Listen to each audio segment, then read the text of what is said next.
Welcome, viewers and listeners, to another edition of CHP Talks. I am back home from my 33 days on the road, and I'm back in beautiful Bulkley Valley, northern British Columbia. And I'm here today with a repeat guest. Barry's been on our show before. Welcome, Barry. Thank you for joining us today, for taking the time to be with us again. Well, thank you very much for inviting me. I always enjoy my conversations with you. Excellent. So for those who may not have heard previous interviews with Barry, Barry Neufeld is a battle-scarred veteran of the culture wars, the battle for the hearts and minds of your children, Canada's youth.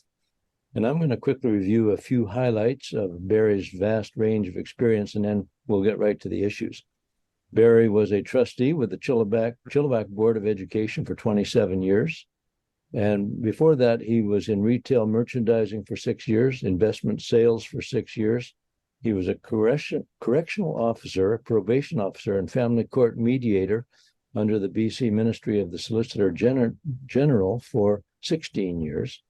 He was a youth probation officer with the BC Ministry of Children and Families for 6 years, and a restorative justice facilitator with the BC Ministry for Children and Family Development 6 years. I don't think you could be, I don't know how you could get all that done in your lifetime, Barry, but that's a list of accomplishments and responsible positions Barry has held. And Barry's done many other things. Most notably, he's been an outspoken critic of our increasingly hypersexualized education system in BC and the imposition on young children of various themes regarding sexual orientation and gender identity, which he has rightly identified, you, Barry, have rightly identified as child abuse. Barry's been in court more than once on these issues, including last fall, a trip to the Supreme Court of Canada in a defamation case regarding his freedom of speech. That decision was a tragic one, and it points to the political bias of our court system, including the Supreme Court of Canada. So, Barry, maybe we can start there, and you can help us understand a review of that case, what the decision was, where you are today in this highly charged atmosphere of politics, parental rights, human rights, and the era of transgender tyranny that has dominated the education systems of Canada. When I first learned about the SOGI 123 program, it had been developed behind closed doors by a special interest group and had been secretly and quietly implemented as a pilot program around the province in grade 11 and 12. All I wanted was more discussion, because I thought this gender fluid idea was going to confuse kids. It may help a few gender dysphoric children, but it would confuse the general population. And they had intentions of teaching this at every level, right from kindergarten right on through. But unfortunately, immediately, the union tried to silence me, and the president of the union, Glenn Hansman, insulted and defamed me several times in the media. And at the urging of some friends, I decided that I needed to stand up to this bullying. All I wanted was a more broad-based discussion involving parents, mental health professionals, physicians, because it was only organized by these radicals. So I sued Glenn Hansman for defamation. And I went on the offensive, in other words. Well, there was a new law just created in British Columbia. It was called anti-SLAPP legislation. And Glenn Hansman made an application to the Supreme Court of British Columbia that he had a right to insult me because he was protecting a vulnerable group, and that was transgender children. And we went in front of a Supreme Court judge in Vancouver, and he had just been appointed by Justin Trudeau, had very little experience in the area, and he ruled in favor of Glenn Hansman.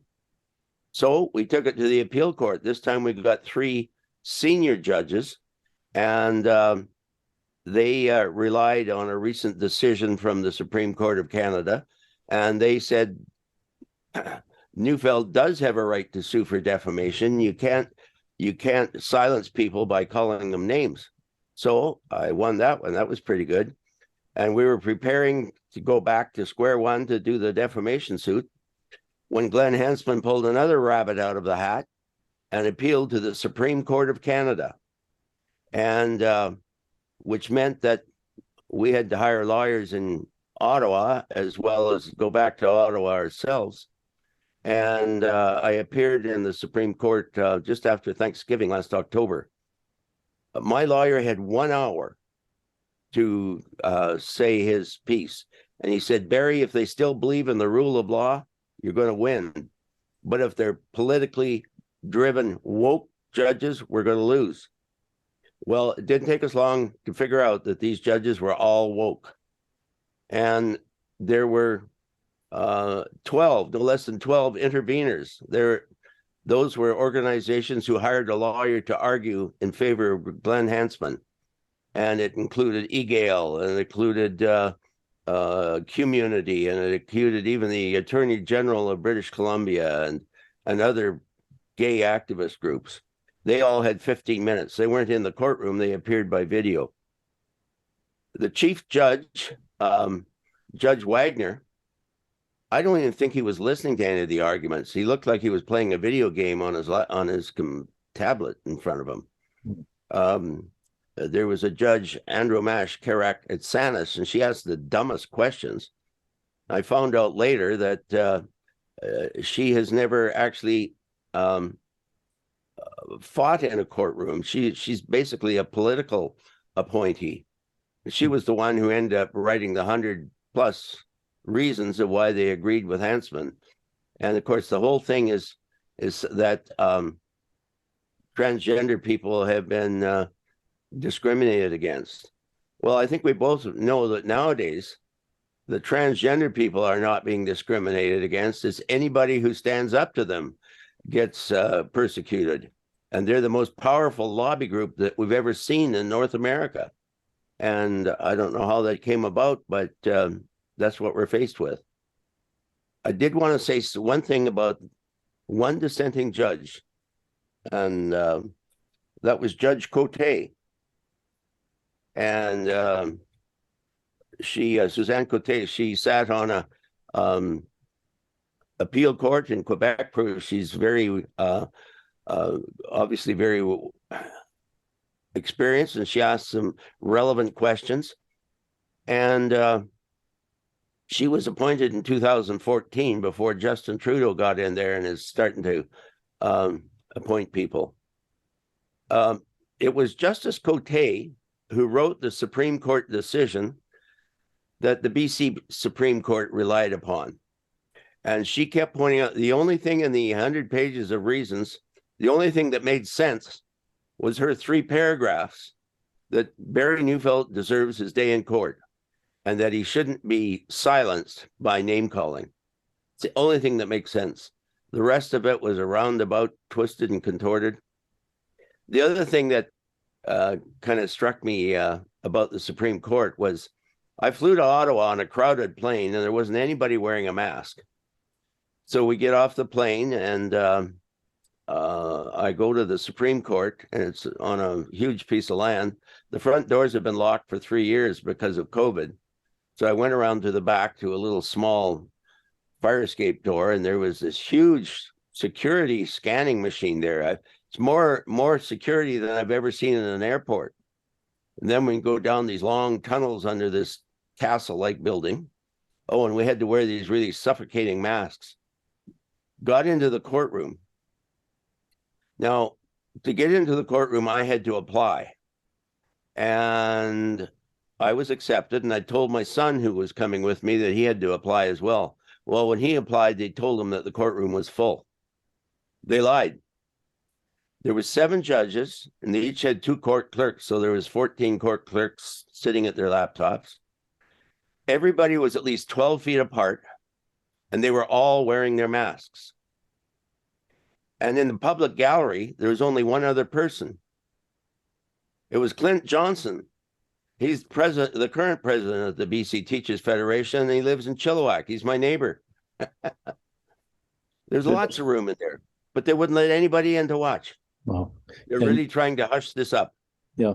And Barry, you told me when we had our last interview before the court decision was released that they did not allow you to have any interveners. You said they had 12 for They had 12 for Hansman. So this was a setup right from the beginning. They refused to let the Justice Center for Constitutional Freedoms have a say, and they refused to let Karen Litsky have a say. Karen has had a lot of experience with the BC Teachers Federation. She won a lawsuit against them a while back. But no, I was hoping that maybe ARPA could take part, but no, they wouldn't allow anybody to set foot in there and defend me. That's and they assume that this gender ideology helps transgender children. It doesn't. It makes it worse for them. It damages their bodies. The kids are not happy with the results when they go all the way. Jazz Jennings is perhaps the most notable one because for years the school libraries had little books called I Am Jazz, and it told the story of this boy who turned into a girl. Jazz is so miserable now that it's unbelievable, and you look it up and you'll find that some pretty disgusting things that are happening with her body. Originally him, but now had all the surgeries trying to make that boy into a girl. Which, of course, we know you cannot successfully. It never has been a boy that has been turned into a girl. No, it's still an experimental surgery, and only quack doctors are willing to take the risk, and they're charging tremendous amounts of money. It's an experiment on our children, and it's ruining a lot of lives. And you know what? Not only ruins the kids' lives, it ruins their parents.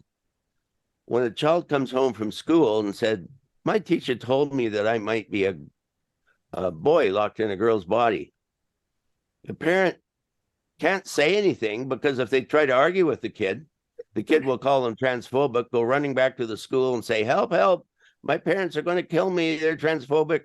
And they're having children removed from God-fearing parents because the parents objected to the kids going on puberty blockers or hormones. It's deliberate attempt to subvert children and turn them against their parents. It not only turns them against their parents, it upsets the extended family as well. The aunts and uncles, the grandparents. This new person is in their family and they don't even know who they are anymore. Cute little Susie wants to turn into Billy. Yeah. And I think that's where you first raised the ire of Glenn Hansman and the education establishment by referring to the SOGI program as child abuse. And you were so right when you said that. But they didn't take kindly to that. No, they didn't. This was their pet project, and in the last 5 years, the pride theme has just gotten totally out of hand. Even law-abiding, respectable gays are appalled at this constantly shoving the rainbow in everybody's face, and the gay pride parades that are full of perversion, and they're called family friendly. Kids are going to watch this stuff, and why don't they just leave the kids alone? Yeah. The other things that have come along at the same time, and as part of the same package, and the package is critical theory. It's been taught in universities now for over a generation, and we don't realize that people under the age of 40 have been taught all this stuff, and they believe that in critical race theory, they're against, they're anti-colonialists. You can't, even a physician cannot tell an obese patient that they should lose weight because that's called fat shaming, and he could lose his license. There's just no end of nonsense that's being pushed in the public schools. And the only solution, as I see, is for us to start pushing for charter schools in BC. There's a lot of parents that are taking a chance and they're going to homeschool their kids from here on in. But that takes a lot of time and energy. There's about 3 or 4 charter schools in Alberta, and they're quite successful in the States. It gives parents a choice. They can choose a school that teaches the same values that they want their children to be brought up with. Yeah. Of course, we believe in the Christian Heritage Party of Canada and the Christian Heritage Party of British Columbia, CHP BC. We believe that education dollars should follow the child and not be limited to the public schools. So there's so many dollars allocated for each child. If the parents want to homeschool, if they want to have a charter school or send them to a independent school of any sort, they should have access to those dollars as if the child were going to public school, and that would introduce competition. And I think the public schools would have to improve if they wanted to retain their grip on the vast majority of these children growing up today in British Columbia. Well, the BC Teachers Federation is staunchly opposed to any choice, and that's the hill they die on. They do not want charter schools in British Columbia. And there's a recent report by the Fraser Institute, just came out in the last couple of days, where they said that parents should have the right to choose whether to pull their kids out of a school that pushes SOGI, because in the last 5 years, academic scores have been plummeting in British Columbia, especially math. Now, this program was initially developed because it said that if these outlying groups of children, these gay and transgender children, if they feel welcomed and included, they'll do better academically. Well, they're not. And what's happening, I've told my supporters, listen, you got to really take a hard look at these budgets and figure out where the money's going, because the money's not going towards math and literacy. It's going to diversity, inclusion, and equity, which I think stands for DIE. Yeah. And they're pouring, in Chilliwack, a community of about 100,000, we only have 6 full-time firemen. The rest of them are on call and part-time. You need 4 full-time firemen. You need 4 firemen to go into a burning house. Well, there's only 6 of them full-time. There's never 4 of them on duty at the same time. Couple of firemen show up at a fire and they hope others will show up in time to go in there. And in the same community, we have 23 full-time diversity and inclusion advisors in the school district, and they get paid about as much as a fireman. What's more important, people's lives or this diversity, inclusion, equity nonsense? Mm-hmm. Well, that really hits the nail on the head. You know that, and of course, the quality of education, as you have pointed out, is going down. What we think that we're paying teachers and administrators to help raising the next generation with skills, with math, literature, history skills, scientific skills, and instead they're getting this indoctrination. G.K. Chesterton said back in the early part of the 20th century that a time will come when swords will be drawn to defend the principle that 2 + 2 = 4. And I think we're not far from that today. That's right. Yeah.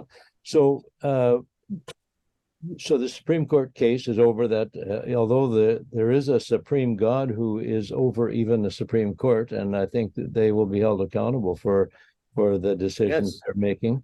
But you have some other court cases going that have not yet been resolved. What court cases are you still involved with today? Well, I still have those human rights complaints hanging over my head.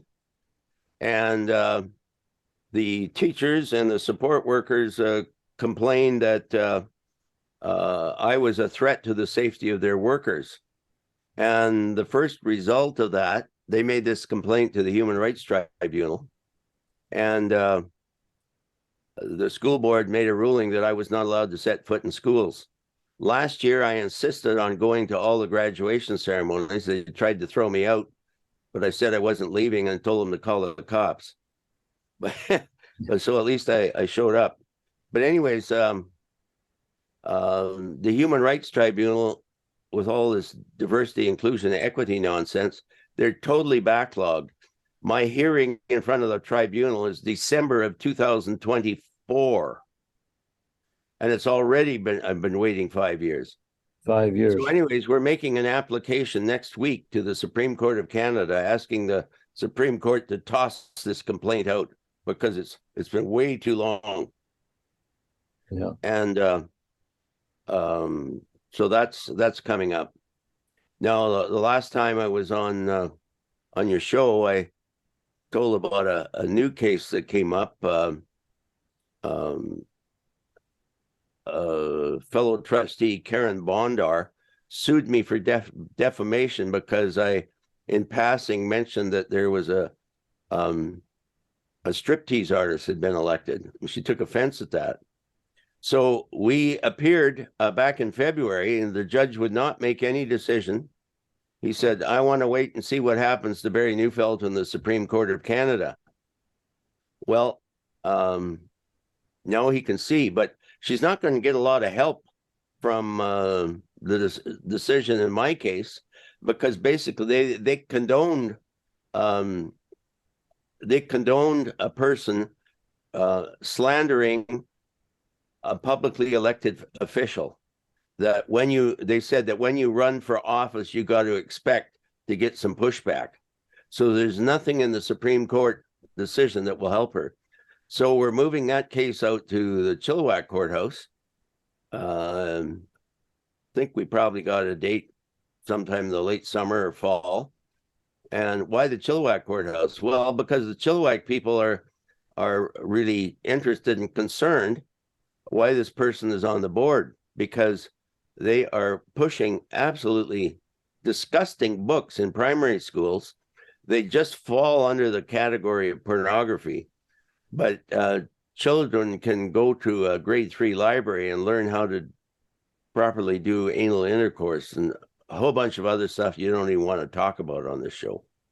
Wow. And that they're sexualizing kids, and it's because the leadership, the boards, are dominated by extremely progressive left-wing people who believe that sexualizing children is a good thing for them.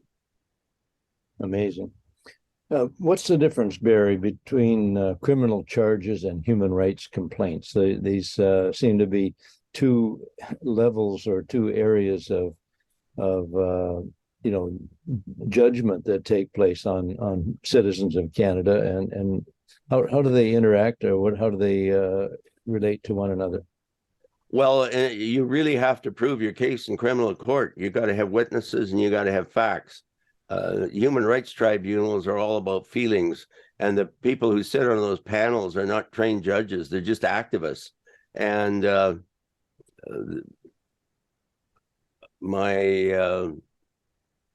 some lawyers think that they're nothing but kangaroo courts, but they're scared to say that because they'll get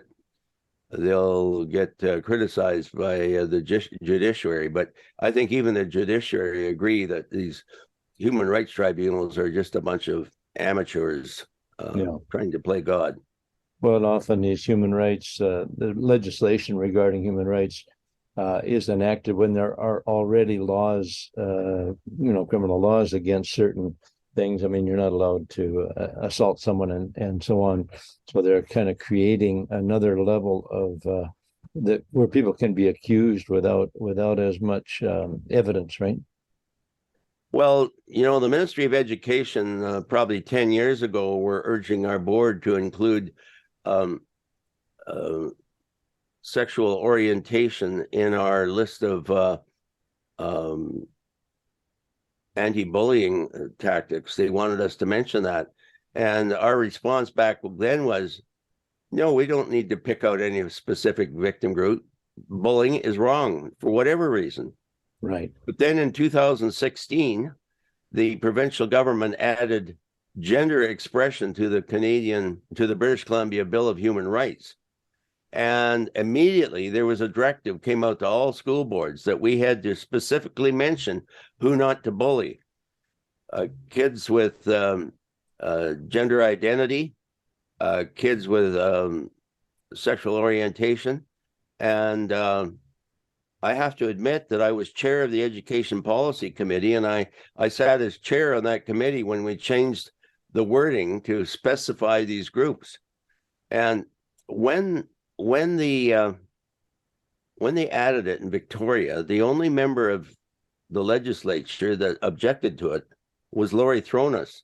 Yeah. And he warned that if you're going to add these in there, they're going to see it as an opportunity to promote their ideology.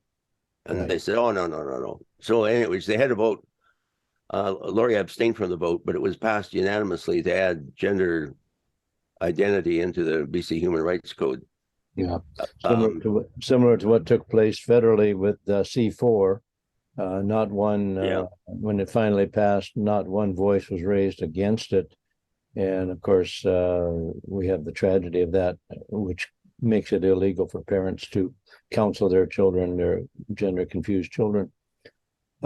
So, Barry, we really appreciate you and grateful to know you. When your name first gained prominence as a school trustee in Chilliwack, you were virtually alone as a courageous individual, taking on the powerful school boards, the teachers' unions, provincial education minister, and BC's human rights apparatus.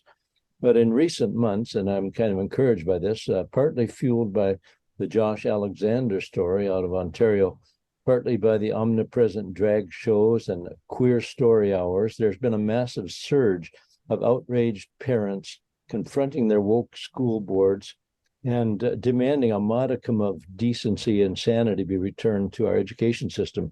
I think that your sacrifice as one of the first out of the gate, one of the first to call a spade, has served as a catalyst for parental involvement. But you've personally paid a big price as a canary in the coal mine. We thank you for it. But looking back, what is there anything you would have done differently, or do you stand on the statements that you've made and that you're concerned about what's happening in the school system? Well, what goes around comes around. The news reporter that was probably the most toxic was right here in my own community, Paul Henderson. And he's a very outspoken atheist. He was all for this gender stuff, and he could not resist any opportunity to slander me and say nasty things about me. So I told my lawyer, Paul Jaffe, I said, I'd have a better chance of proving defamation if I went after Paul Henderson. And he said, don't worry about him. He hasn't got any money. We won't get any money out of him. But what goes around comes around. And on June the 1st, a little boy nearly drowned in Cultus Lake. And the parents were appealing for people to pray for their little boy. He was airlifted to the Children's Hospital. And he was hanging on to life by a thread. And they were begging people to pray. And Paul Henderson got onto Twitter and he said, what a stupid thing to ask for. They're wasting their time asking for prayers. They should thank the first responders for getting the kid to the hospital. And he continued to insult their religious beliefs. That was June the 1st. On June the 2nd, Black Press announced that they had fired him. Now, of course, all the Christians assumed he was fired for those religious, anti-religious remarks. But there wasn't enough time to investigate that to fire him. They had an ongoing investigation going for about a month, and it finally came to a head on June the 2nd, and they let him go. So I've managed to outlive him. Yes, there's been a few times when I've spoken a little harshly and used the wrong word, but my motivation all along has been to help confused and at-risk children because they're so easily led astray. They're always looking for a quick fix, the silver bullet to solve all their problems. And teachers and teachers' assistants are telling all the kids that the quick fix to their problems is to change their gender. And it's tearing families apart. I'm concerned about the effect of the decision in my case on any Christian school teacher, Christian principal, or even Christian pastor who speaks out against SOGI 123. They could be considered unfit to be around children. And that will certainly impact our schools. How are we doing for time? I had one short comment I wanted to make about the Chief Justice first. Yes, please go ahead, Barry. We will take the time we need. So I'm so grateful to have this time with you. Well, as I said, I noticed that Justice Wagner was not really paying attention to any of the arguments. So anyways, I looked up his biography, and he says he brags that he's a passionate defender of the principle of judicial independence. And that is just not true, because back in 2019, he and the Minister of Justice, David Lametti, signed an accord to recognize the Supreme Court's full independence from the Federal Department of Justice. So that was in 2019. They agreed they've got to be independent. But what did they do? He obviously set this aside because he and Lametti got together, and the two of them coordinated all the legal structures to promote vaccine passports, masking, and to make sure that all these laws would stick, and they could sink pastors like Art Pawlowski and the others. That was not judicial independence. That was collusion among the two main lawmakers in our country to go after people who want to have a say about what they put into their bodies. Yeah, you're absolutely right. And I think he made even some very injudicious statements about the truckers. There was it wasn't at a court case. He made statements as Chief Justice, prior to hearing any case, and really took a stand, which is not what the Supreme Court is supposed to do ahead of a court case. It's supposed to be unbiased and impartial. So, speaking of court cases and court costs, you have had court costs in the past, and you are going to have more before all this is over. Is there a need for financial support? And if so, how can people help you with your ongoing legal battles? Well, I definitely need more gas in the tank to go ahead against Karen Bonder. But as I said, if we win that case, we're going to ask for a sizable settlement, which may put me back in the back in the red. No, back in the black. Yeah. It's been a long time since I've studied a budget. I am going to tonight's school board meeting at 5:30. They're trying to push an awful lot of DIE agenda.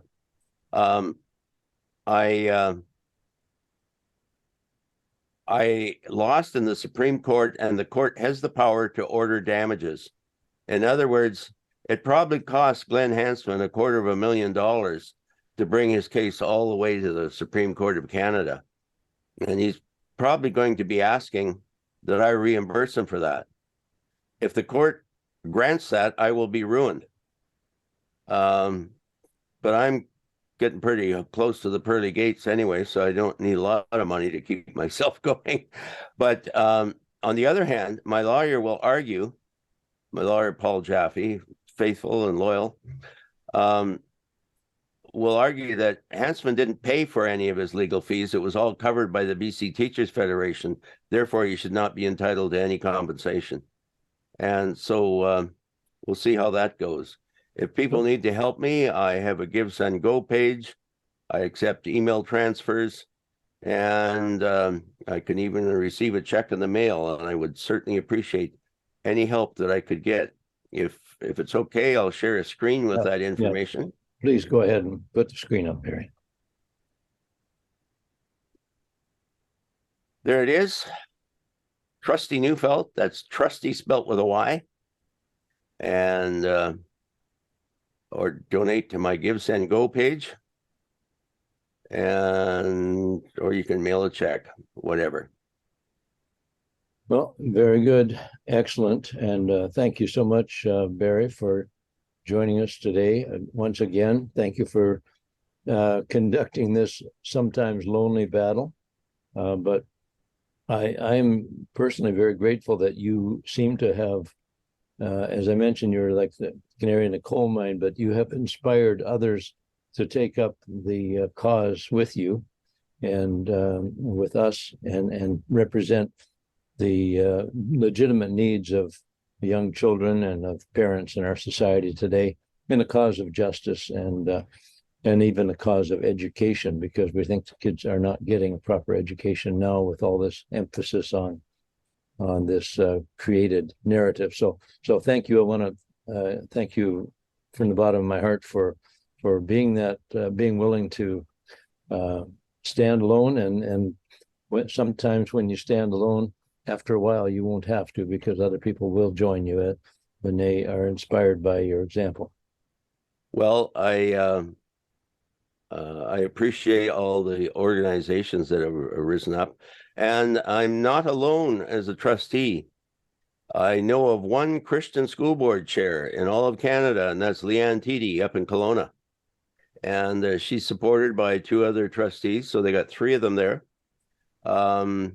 My colleague Heather Moz is still on the Chilliwack board, and Richard Prosey, respected Christian businessman, was elected this time around. We appreciate him. And Abbotsford has three Christian. Corky Neufeld is a former pastor, and Jared White was very active with pro-life. And unfortunately, the third fellow's name escapes me right now. But so there are others. And I'm on a listserv of Christian school trustee candidates who are organizing together, and they've got the CBC all worried about this right-wing organization. And if you believe anything similar to what's written in the Bible, you're going to be classified as right-wing. And I appreciate you constantly reminding people to put trust and faith in God is the beginning of wisdom. Yeah. Thank you very much. God bless you, and we'll stay in touch. Keep us updated on the progress in these various cases, and we wish you a wonderful summer and one free of these kind of distractions. This takes a toll on a person, and thank you for being willing to pay that price. Thank you. Yeah. God bless you. God bless you. Bye now.